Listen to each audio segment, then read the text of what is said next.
출애굽기 2장 16절부터 25절까지 말씀 저 먼저 여러분 먼저 교독하겠습니다. 미디안 제사장에게 7딸이 있었더니 그들이 와서 물을 길어 구유에 채우고 그들의 아버지 양떼에게 먹이려 하는데 그들 쫓자 모세가 일어나 그들을 도와 그 양떼에게 먹이니라. 그들의 아버지 르우에게 이를 때에 아버지가 이르되 너희가 오늘은 어찌하여 이같이 속히 돌아오느냐. 그들이 이르되 한 애굽 사람이 우리를 목자들의 손에서 건져내고 우리를 위하여 물을 길어 양떼에게 먹였나이다. 아버지가 딸들에게 이르되 그 사람이 어디에 있느냐. 너희가 어찌하여 그 사람을 버려두고 왔느냐. 그를 청하여 음식을 대접하라 하였더라. 모세가 그와 동거하기를 기뻐하며 그가 그의 딸 시브라를 모세에게 주었더니 그가 아들을 낳음에 모세가 그의 이름을 게르솜이라 하여 이르되 내가 타국에서 나그네가 되었음이라 하였더라. 여러 해 후에 애굽 왕은 죽었고 이스라엘 자손은 고된 노동으로 말미암아 탄식하며 부르짖으니 그 고된 노동으로 말미암아 부르짖는 소리가 하나님께 상달된지라. 하나님이 그들의 고통 소리를 들으시고 하나님이 아브라함과 이삭과 야곱에게 세운 그의 언약을 기억하사 하나님이 이스라엘 자손을 돌보셨고 하나님이 그들을 기억하셨더라. 아멘. 오늘은 끝까지 돌보시는 하나님이라는 제목으로 말씀을 전하겠습니다. 오늘 본문 24절과 25절 말씀에 보면 하나님이 그들의 고통 소리를 들으시고 하나님이 아브라함과 이삭과 야곱에게 세운 그의 언약을 기억하사 하나님이 이스라엘 자손을 돌보셨고 하나님이 그들을 기억하셨더라. 하나님이 이스라엘 백성들을 돌보시는 4가지 동사가 나옵니다. 들으시고 기억하시고 돌보시고 또 기억하셨다. 첫 번째로 들으셨다입니다. 집중해서 들었다는 뜻입니다. 백성들이 고통 속에서 부르짖는 그 신음소리를 하나님께서 들으셨다는 것입니다. 두 번째로 기억하다입니다. 무엇을 기억하셨습니까? 아브라함과 이삭과 야곱에게 하신 약속을 기억하셨습니다. 그 약속이 무엇입니까? 창세기 17장 7절에서 8절 말씀에 내가 내 언약을 나와 너 및 내 대대의 후손 사이에 세워서 영원한 언약을 삼고 너와 내 후손의 하나님이 되리라. 내가 너와 내 후손에게 내가 거류하는 이 땅 곧 가나안 온 땅을 주어 영원한 기업이 되게 하고 나는 그들의 하나님이 되리라. 2가지입니다. 첫 번째는 내가 너와 너의 후손들의 하나님이 되어주겠다. 그리고 두 번째는 내가 가나안 땅을 너와 내 후손들에게 주겠다. 그 약속 때문에 하나님이 이스라엘을 돌보셨습니다. 세 번째는 돌보셨다입니다. 히브리어로 라라면 라. 하나님의 두 눈을 뜻합니다.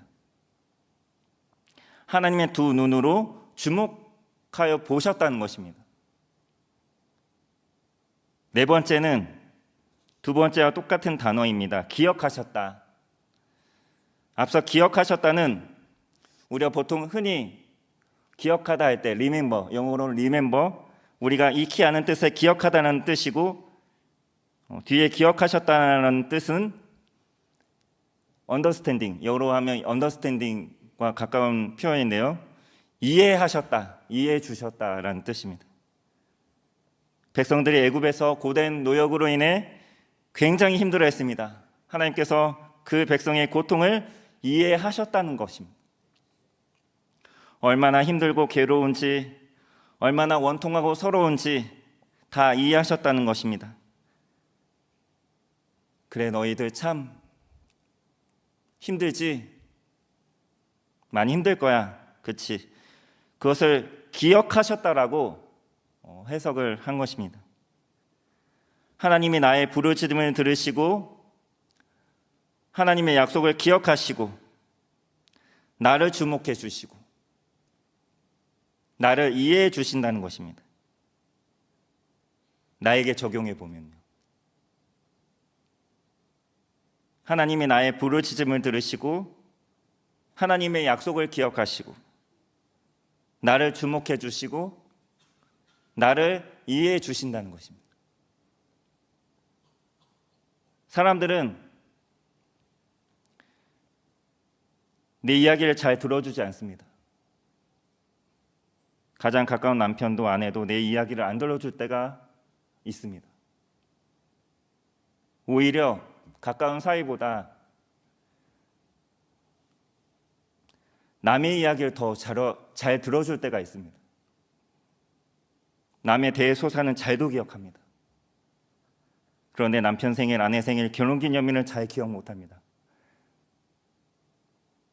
오해하지 마십시오. 저희 집 이야기가 아닙니다. 그리고 저를 잘 바라봐 주지도 않습니다. 바라봐 줄 때도 있죠. 그런데 그게 오래가지 않습니다. 사춘기 자녀들하고 한번 이야기해 보셨습니까? 아이들은 대화하면서 부모를 잘 안 봅니다. 눈을 마주치려고 해도 잘 안 보이려고 합니다. 휴대폰만 보죠. 나 좀 바라봐 줬으면 좋겠는데 쉽지 않습니다. 그리고 다른 사람들은 이해를 잘 못 해줍니다. 내가 막 짜증내고 예민해져 있을 때가 있습니다. 내가 왜 그런지 이해를 해주었으면 좋겠는데 사람들은 내 마음을 잘 몰라줍니다. 갑자기 왜 저래? 왜 갑자기 저기압이야? 그렇게 생각할 뿐인 것이죠. 내 말을 잘 들어주는 사람도 없습니다. 나를 기억해 주는 사람도 별로 없습니다. 나를 주목해서 봐주는 사람도 없습니다. 나를 이해해 주는 사람도 없습니다. 그래서 삶이 참 고단하고 외로운가 봅니다. 그래서 우리에게는 하나님밖에 없습니다. 하나님은 내 말을 잘 들어주시고 나를 기억해 주시고 나를 주목해서 봐주시고 내 사정을 이해해 주십니다.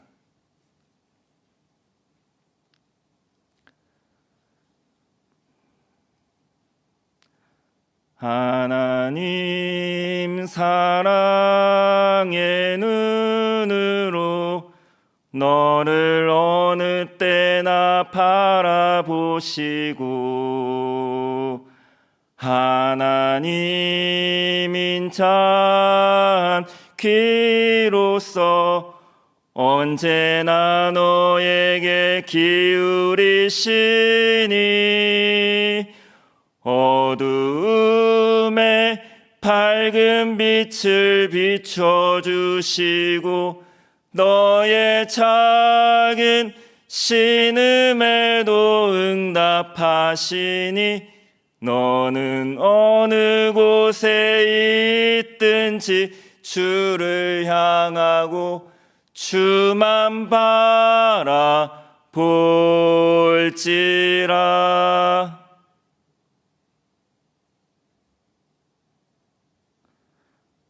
하나님은 모세가 태어날 때부터 돌보셨습니다. 모세가 태어났을 때 얼마나 위험했습니까? 다른 남자 아기들은 태어나자마자 나일강에 던져졌습니다. 모세는 엄마 요게벳이 3개월 동안 숨어 키우다가 안 되겠다 싶어서 갈대 상자에 담아서 띄어보내고 그래도 악어떼의 습격에 죽을 수도 있었고 상자가 뒤집혀 물에 빠져 죽을 수도 있었습니다. 그런데 하나님의 섭리로 바로의 공주에게 발견이 되어 살아남습니다. 그리고 지난번에 살펴본 모세의 실패와 모세의 잘못된 판단까지도 하나님은 선으로 만드셔서 선으로 바꾸셔서 섭리하신 것을 우리가 볼 수 있습니다. 모세는 물에서 건짐을 받았습니다. 그래서 그의 이름이 물에서 건짐을 받은 자라는 뜻의 모세가 된 것입니다. 하나님이 모세를 물에서 건져내신 이유가 무엇일까요? 앞으로 모세가 해야 할 일이 무엇입니까? 애굽 왕 바로의 폭정 아래에서 고통하며 신음하는 이스라엘 백성들을 애굽에서 구원해내는 것입니다. 그래서 먼저 모세를 물에서 건져내신 것입니다. 사랑하는 성도 여러분, 하나님이 죄로 인해 죽을 수밖에 없었던 저와 여러분을 구원해 주셨습니다. 저와 여러분이 먼저 구원을 받은 이유는 우리가 앞으로 건져내야 할 누군가가 있다는 뜻입니다. 모세도 이것을 알았습니다. 내가 물에서 건짐을 받은 이유는 고통당하는 동족 이스라엘 백성들을 구원하라는 사명 때문인 줄 알았습니다. 그래서 모세가 나서서 자기 동족 이스라엘 사람을 마구 때리는 애굽 사람을 조용히 불러다가 때려 죽인 것이죠. 그 일이 발각이 되자 동족들도 모세를 외면하고 살인자라는 낙인 때문에 애굽 왕궁에서도 그를 버립니다. 사명에 실패했습니다. 그래서 모세는 도망갑니다. 어디로 갑니까? 미디안으로 도망을 갑니다. 15절 말씀에 바로가 이 일을 듣고 모세를 죽이고자 하여 찾는지라. 모세가 바로의 낯을 피하여 미디안 땅에 머물며 하루는 우물 곁에 앉았더라. 미디안은 애굽에서 약 400km 정도 떨어진 곳입니다. 서울에서 부산까지의 거리라고 보시면 됩니다. 자신을 잡으러 추격해오는 애국 군대가 미치지 못할 곳까지 도망을 친 것이죠. 오랜 시간 먼 길을 도망 다니느라 몹시 지쳐 있었기 때문에 목이라도 축이고자 우물 곁에 쓰러져 있었는데 거기서 누구를 만납니까? 앞으로 장인 어른이 될 루엘, 뒤에 3장에서는 이드로라고 하는 그 사람의 딸들, 그러니까 앞으로 모세의 처형, 처제들이 될 여인들을 만납니다. 루엘의 딸들이 아버지 양떼를 이끌고 물을 먹이고자 우물로 왔는데 뒤에 늦게 온 다른 남자 목자들이 앞에 여인들이 있으니 무시한 거죠. 새치기를 하면서 행패를 부립니다. 우리가 먼저 물을 먹이겠다고 그렇게 행패를 부린 것이죠. 이 장면을 본 모세가 참을 수 있습니까? 불의를 보면 참지 못하는 모세가 또 나섭니다. 모세가 딸들을 행패 부리는 남자들로부터 건져줍니다. 그리고 딸들이 먼저 양떼에게 물을 먹일 수 있도록 배려해 줍니다. 그리고 집으로 돌아간 딸들이 아버지께 그동안 있었던 일들을 쭉 이야기하죠. 19절 말씀에 그들이 이르되 한 애굽 사람이 우리를 목자들의 손에서 건져내고 우리를 위하여 물을 길어 양떼에게 먹였나이다. 앞서 모세는 동족들을 건져내는 일에서는 실패를 했지만 결국 하나님은 그가 멀리 도망을 갔어도 계속 그를 누군가를 위험에서 건져내는 일에 그를 사용하십니다. 여기서 건져내다는 표현은 그대로 하나님께서 모세를 통해서 하실 일에 대해서 말씀하실 때 사용을 하시는데 3장 8절 말씀에 보면 내가 내려가서, 하나님이 내려가신다는 뜻이죠. 내가 내려가서 그들을 애굽인의 손에서 건져내고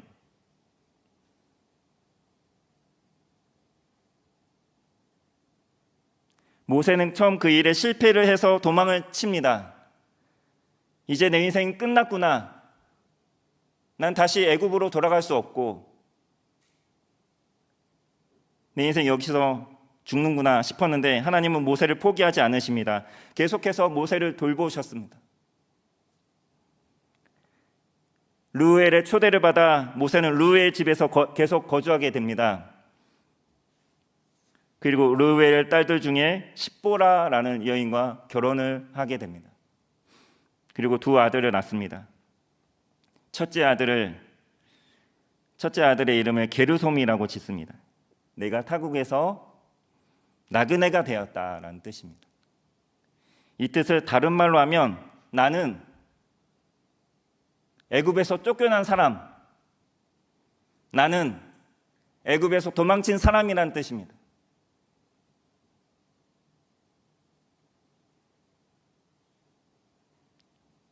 근데 동일하게 하나님께서 앞으로 이스라엘 백성들을 위해 하실 일 또한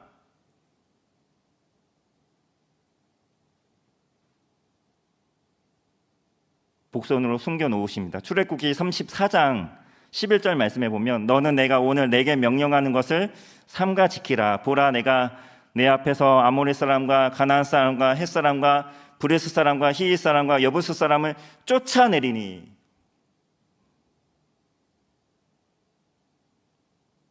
모세는 아들의 이름을 부정적인 뜻으로 사용을 했지만 그 이름에 앞으로 모세가 하나님을 대신해서 해야 할 일이 담겨 있었던 것이죠. 그를 향한 하나님의 계획이 아들의 이름 속에 숨겨져 있었던 것입니다. 모세의 삶에 실패가 있었고 부끄러운 일이 있었고 연약함이 있었지만 하나님은 모세의 아들의 이름을 통해 다시 한번 그가 앞으로 해야 할 일들에 대해서 다시 한번 알려주십니다. 그에게 다시 한번 사명감을 일깨워 주십니다. 사랑하는 성도 여러분, 이렇게 생각하시는 분들이 혹시 계십니까? 나는 실패했으니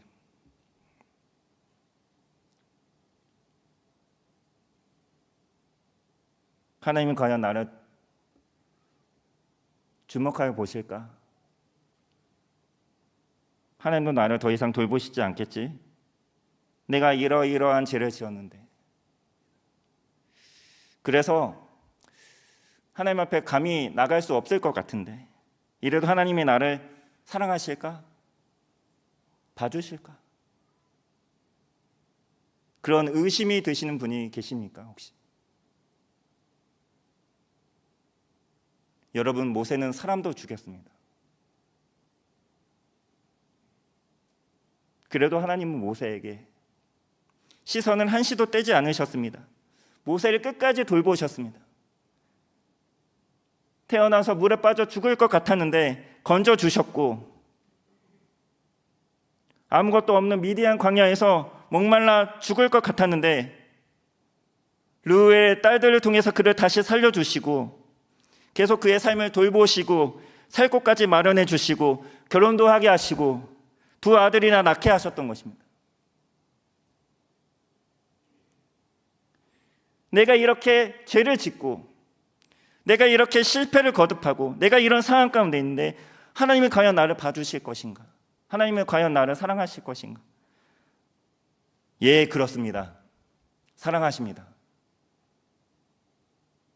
지난 주일에 정진선 목사님께서 전해주신 말씀 가운데 하나님은 한번 구원하시기로 작정하신 사람을 끝까지 포기하지 않으시고 붙잡아 천국까지 끌고 가신다는 성도의 견인이라는 교리 언급하신 거 기억하십니까?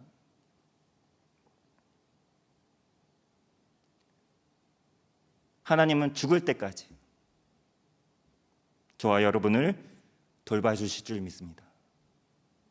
시편 48편 14절 말씀에 이런 말씀이 있습니다. 이 하나님은 영원히 우리 하나님이시니 그가 우리를 죽을 때까지 인도하시리로다.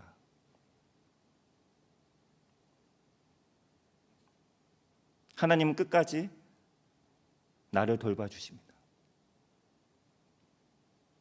이미 하나님은 저와 여러분을 위한 위대한 계획을 세워 놓으셨고 걸음걸음을 인도하고 계십니다. 에베소서 1장 4절 말씀에 곧 창세전에 그리스도 안에서 우리를 택하사 우리로 사랑 안에서 그 앞에 거룩하고 흠이 없게 하시려고. 내가 예수 믿기 전부터 아니, 이 세상이 지어지기 전부터, 말씀에 의하면 창세 전부터 하나님은 나를 아시고 나를 기억하시고 나를 돌보신다. 그리고 세상 끝날까지, 마태복음 28장 마지막 절 기억하시죠? 세상 끝날까지 내가 너희와 항상 함께 하겠다. 그리고 우리가 죽을 때까지 돌봐 주신다는 것입니다.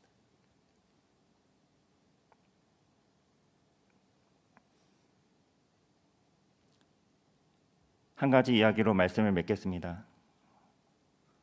사진을 띄워주시면 앤서니 스월터라는 분이 계십니다. 장로님이신데 나중에 목사님이 되신 분이십니다. 이분이 어느 날 편지 2통을 받았습니다. 과거 자신이 가르쳤던 제자 2사람으로부터 거의 비슷한 시점에 편지를 받은 것입니다. 그런데 기가 막힌 것은 그 2 제자가 모두 아내를 질병으로 먼저 하늘나라에 보냈다는 그런 아픈 사연의 편지를 보냈던 것이죠.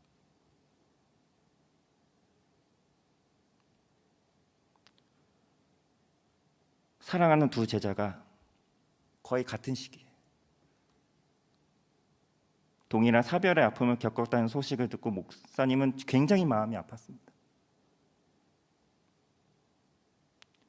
사랑하는 2 제자를 위로하고 싶은 마음에 뭐라고 위로할까 기도하던 가운데 하나의 선율이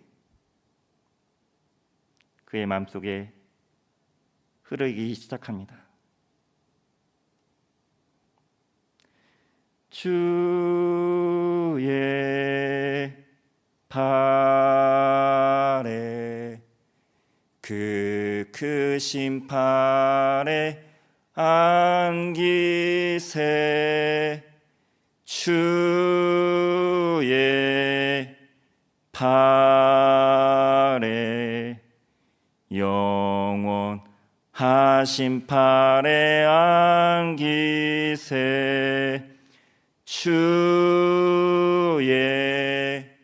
팔에 그 크신 팔에 안기세 주의 팔에 영원하신 팔에 안기세.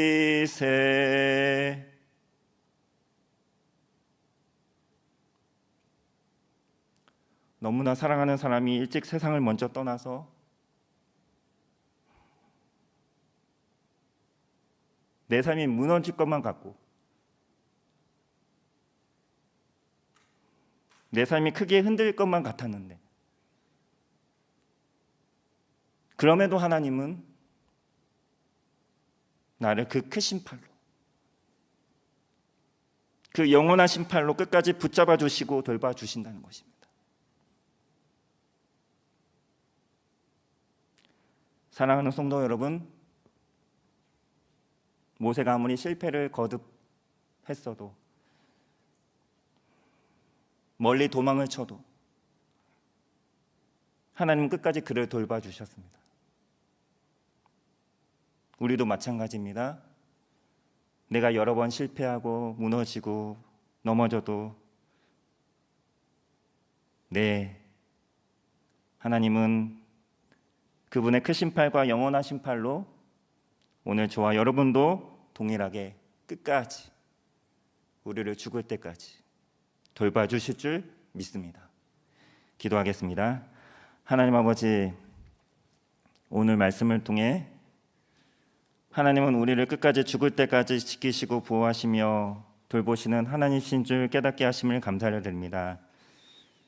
모세의 일생 동안 늘 그를 돌보셨던 하나님, 이 시간 기도의 자리에 나와 하나님께 미리 하나님께 나와 머리 숙인 주의 모든 성도들의 삶도 동일하게 지키시고 보호하시며 돌보실 줄 믿습니다. 하나님의 돌보심을 의지하며 이 시간도 힘있게 부르짖는 은혜의 시간 되게 하여 주시고, 기도 후에는 말로 형용할 수 없는 평안함을 허락하여 주시옵소서. 살아계신 예수님의 이름으로 기도합니다. 아멘.